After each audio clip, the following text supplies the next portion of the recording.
जय भीम दोस्तों। Gwalior high court में बाबा साहेब अंबेडकर की प्रतिमा को लेकर चल रहा विवाद और भी गंभीर होता जा रहा है। अंबेडकर वादियों और अंबेडकर विरोधियों के बीच तनाव लगातार पनप रहा है। इसी बीच हम ग्रोक एआई से कुछ ऐसा सवाल पूछ लिए जिससे मनुवादी मानसिकता वाले लोग को जलन होने लगी है, और ग्रोक का जवाब ने इस आग में घी डालने का काम किया है। मैं चाहूंगा कि आप लोग इस वीडियो को अधिक से अधिक लोगों तक पहुंचाने में हमारी मदद करें। इसके लिए आप लोग इस वीडियो को लाइक, शेयर और हमारे चैनल को सब्सक्राइब कर सकते हैं, जिससे वीडियो का एंगेजमेंट बढ़ेगा और यूट्यूब हमारे वीडियो को आगे भेजेगा। आप सबको सभी बातें आसानी से समझ में आएं, इसीलिए वीडियो को अंत तक जरूर देखें। साथियों, ग्रोक एआई का जवाब सुनने से पहले थोड़ा आप सबको ग्वालियर की कुछ बातें बताना चाहूंगा। ग्वालियर वो शहर जो इतिहास की हर सांस में जीवित है, एक बार फिर से चर्चा का केंद्र बन गया है। इसकी गलियों में बसी है वे कहानियां जो मौर्य, गुप्त, तोमर और मराठों के गौरव को गाती हैं। ग्वालियर का किला जो आसमान को छूता है, तानसेन की रागिनियां जो हवा में आज भी तैरती हैं, और रानी लक्ष्मीबाई का बलिदान जो हर दिल में देशभक्ति का ज्वार लाता है, ये सब इस शहर की आत्मा का हिस्सा है। लेकिन आज ये ऐतिहासिक नगरी एक नए तूफान के बीच खड़ी है, एक ऐसे विवाद के केंद्र में जो न केवल सामाजिक और सांस्कृतिक विभाजन को उजागर करता है, बल्कि हमारे समाज के मूल्यों, विश्वासों और भावनाओं को भी कटघरे में खड़ा करता है। ग्वालियर हाई कोर्ट में बाबा साहेब डॉक्टर भीमराव अंबेडकर की प्रतिमा स्थापना को लेकर उपजा यह विवाद केवल एक मूर्ति के बारे में नहीं है। यह उस विचारधारा की जंग है जो सदियों से हमारे समाज को आकार देती रही है। यह बहुजन विचारधारा और ब्राह्मणवादी विचारधारा के बीच का टकराव है, जो न केवल ग्वालियर की गलियों में गूंज रहा है, बल्कि पूरे देश के दिलों में धड़क रहा है। मेरे लिए यह विषय केवल एक समाचार या सामाजिक चर्चा का हिस्सा नहीं है, ये मेरे दिल का एक टुकड़ा है, मेरे अस्तित्व का एक हिस्सा।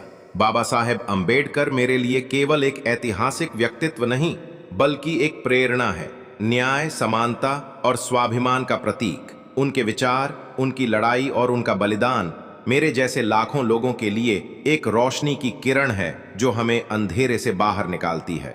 जब मैं ग्वालियर हाई कोर्ट में उनकी प्रतिमा को लेकर उठे इस विवाद की बात सुनता हूं, तो मेरा मन भावनाओं के सागर में डूब जाता है।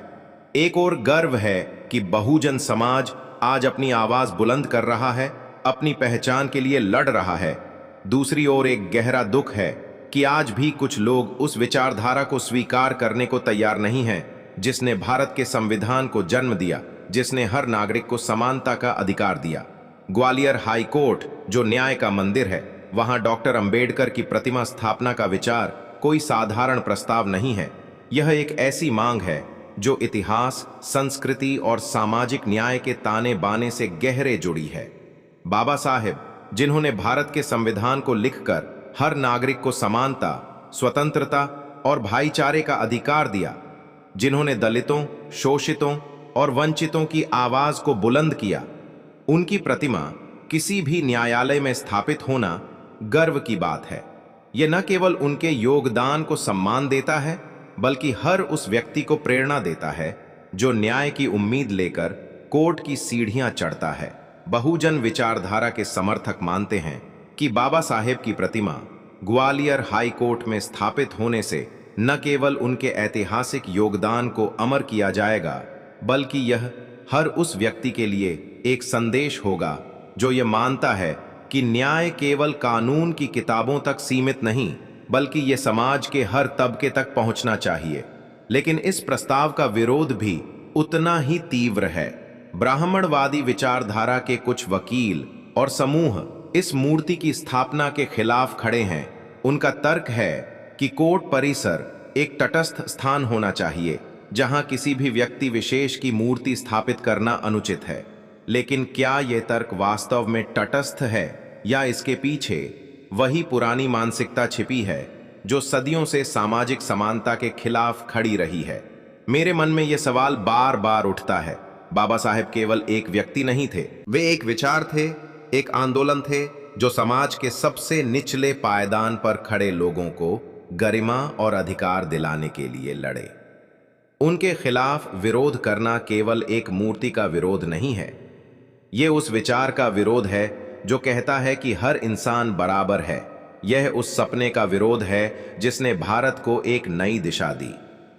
इस विवाद की जड़ें गहरी हैं, इतनी गहरी कि वे भारत के इतिहास और सामाजिक संरचना के ताने बाने में समाई हुई हैं। भारत का इतिहास सामाजिक असमानता और जातिगत भेदभाव से भरा पड़ा है। बाबा साहेब ने अपने जीवन काल में इस भेदभाव को न केवल देखा बल्कि इसे तोड़ने के लिए कड़ा संघर्ष किया। उन्होंने मनुस्मृति को जलाया जो सदियों तक असमानता का आधार रही। उन्होंने दलितों को मंदिरों में प्रवेश दिलाया, उन्हें शिक्षा और स्वाभिमान का अधिकार दिलाया और सबसे बढ़कर उन्होंने भारत के संविधान के माध्यम से हर नागरिक को समान अधिकार दिए। लेकिन आज जब ग्वालियर हाई कोर्ट में उनकी प्रतिमा की बात आती है तो कुछ लोग इसे एक खतरे के रूप में देखते हैं। ये खतरा उनकी विचारधारा के लिए है जो सदियों से ऊंच नीच की व्यवस्था को बनाए रखना चाहती है।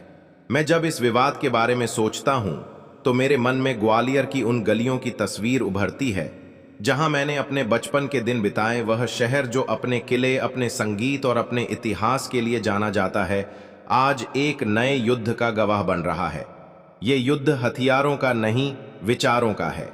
एक और वे लोग हैं जो बाबा साहेब की प्रतिमा को कोर्ट परिसर में देखना चाहते हैं क्योंकि ये उनके लिए न्याय और समानता की जीत का प्रतीक है। दूसरी ओर वे लोग हैं जो इस बदलाव को स्वीकार नहीं कर पा रहे।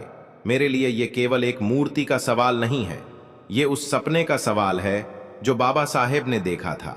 एक ऐसे भारत का सपना जहां कोई भेदभाव ना हो, जहां हर व्यक्ति को उसकी योग्यता के आधार पर सम्मान मिले। ग्वालियर हाई कोर्ट में इस विवाद ने न केवल स्थानीय स्तर पर बल्कि राष्ट्रीय स्तर पर भी चर्चा को जन्म दिया है। बहुजन समाज के संगठन जैसे भीम आर्मी इस मुद्दे पर एकजुट हो रहे हैं। उन्होंने महापंचायतें आयोजित की हैं, प्रदर्शन किए हैं और अपनी आवाज को बुलंद किया है। ये देखकर मेरा दिल भर आता है। ये वही समाज है जिसे कभी मंदिरों में घुसने की इजाजत नहीं थी, जिसे शिक्षा और सम्मान से वंचित रखा गया था। आज वही समाज न केवल अपनी बात कह रहा है बल्कि अपने हक के लिए लड़ भी रहा है। यह बाबा साहेब के सपनों का जीवंत प्रमाण है। मैंने उन लोगों की आंखों में चमक देखी है जो बाबा साहेब के नाम पर सड़कों पर उतरते हैं। उनकी आवाज में एक जोश है, एक विश्वास है कि वे जो लड़ाई लड़ रहे हैं वह केवल उनकी अपनी नहीं बल्कि हर उस व्यक्ति की है जो न्याय और समानता में विश्वास रखता है। लेकिन इस संघर्ष में दुखद पहलू भी हैं। कुछ लोगों ने इस विरोध को जातिवाद का रंग दे दिया है। सोशल मीडिया पे वायरल वीडियोस में कुछ वकील खुलकर मनुस्मृति की प्रशंसा करते नजर आए, जिसे सुनकर मेरा मन विचलित हो गया। मनुस्मृति जिसने सदियों तक समाज को बांटा, जिसने असमानता को संस्थागत रूप दिया, उसकी तारीफ करना क्या वास्तव में तटस्थता का प्रतीक है या यह उस मानसिकता का प्रकटीकरण है जो बदलाव से डरती है? मेरे लिए यह सवाल केवल बौद्धिक नहीं बल्कि गहरा भावनात्मक है। मैंने अपने जीवन में उन लोगों को देखा है जो बाबा साहेब के विचारों से प्रेरित होकर अपने जीवन को बेहतर बनाया। मैंने उन परिवारों को देखा है जिनके लिए बाबा साहेब की तस्वीर उनके घर में किसी भगवान से कम नहीं। उनके लिए यह मूर्ति केवल पत्थर की नहीं बल्कि उनके स्वाभिमान की प्रतीक है। इस विवाद ने ग्वालियर को दो खेमों में बांट दिया है। एक ओर वे लोग हैं जो बाबा साहेब की प्रतिमा को कोर्ट में देखना चाहते हैं क्योंकि यह उनके लिए न्याय का प्रतीक है। अब साथियों, हम ग्रोक का जवाब बताएंगे। सबसे पहले हमने पूछ कि ग्रोक बताओ, बाबा साहब अंबेडकर जी की प्रतिमा क्यों नहीं लग पा रही है? फिर ग्रोक एआई का जवाब आता है, बाबा साहब अंबेडकर की प्रतिमा न लग पाने के पीछे राजनीतिक, प्रशासनिक, सामाजिक और वैचारिक कारणों का मिश्रण है। यह मुद्दा संवेदनशील है और विभिन्न पक्षों के बीच तनाव का कारण बना हुआ है।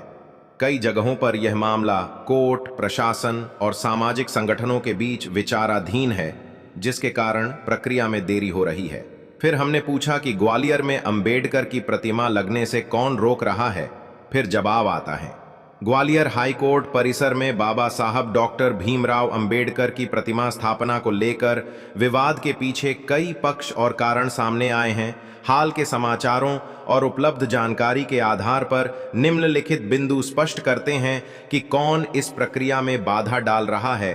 कांग्रेस नेताओं, विशेष रूप से मध्य प्रदेश कांग्रेस अध्यक्ष जीतू पटवारी और प्रभारी हरीश चौधरी ने आरोप लगाया है कि बीजेपी और राष्ट्रीय स्वयंसेवक संघ आरएसएस के दबाव के कारण प्रतिमा स्थापना रोकी जा रही है। उनका दावा है कि हाईकोर्ट की अनुमति के बावजूद यह प्रक्रिया रुकी, जो एक सोची समझी साजिश और दलित विरोधी मानसिकता को दर्शाता है। फिर हम ग्रॉक से पूछ लिया कि अंबेडकर के दुश्मन कौन हैं। अंबेडकर के दुश्मन कोई विशिष्ट व्यक्ति नहीं, बल्कि वे विचारधाराएं और समूह हैं जो उनकी समानता, सामाजिक न्याय और जाति विरोधी लड़ाई से असहज हैं। ऐतिहासिक रूप से ये सवर्ण वर्चस्ववादी, हिंदूवादी संगठन और कुछ राजनीतिक नेता रहे हैं। वर्तमान में ग्वालियर जैसे विवादों में बीजेपी, आरएसएस, कुछ वकील और प्रशासन पर आरोप लग रहे हैं, लेकिन ये राजनीतिक और वैचारिक आरोप हैं। दूसरी ओर अंबेडकर के समर्थक, भीम आर्मी, आजाद समाज पार्टी आदि इसे दलित अस्मिता और संवैधानिक मूल्यों की लड़ाई मानते हैं। यह मुद्दा जटिल और संवेदनशील है, जिसमें सच्चाई विभिन्न पक्षों के दावों और तथ्यों के बीच छिपी है। साथियों, इस विषय पर आप सबका क्या राय है? क्या अंबेडकर की प्रतिमा लगनी चाहिए या नहीं? आप कमेंट करके जरूर बताएं। और हाँ साथियों, आप हमारा वीडियो कहां से देख रहे हैं, अपने जिला का नाम जरूर टाइप करें। धन्यवाद।